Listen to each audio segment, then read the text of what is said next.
How to fix notification not working on your Windows 11. Hello everyone and let's get started.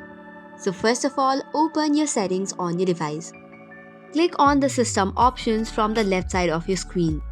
First of all, click on the focus option. Make sure that you have stopped the focus session. Once you have turned off the focus session, again click on system. This time search for notification and click on it. Make sure that the notification is turned on and also make sure that the do not disturb is turned off. This way you will solve the issue of notification. Moving on towards the next solution, click on the search bar and search for services.msc. You can either directly open the services app or go from the run tab. Once you have opened services, you have to search for Windows push notification. Once you have clicked for the Windows push notification settings, just right click on it and restart the service. Once that is done, you can just reboot the device once and the notification issue should be solved.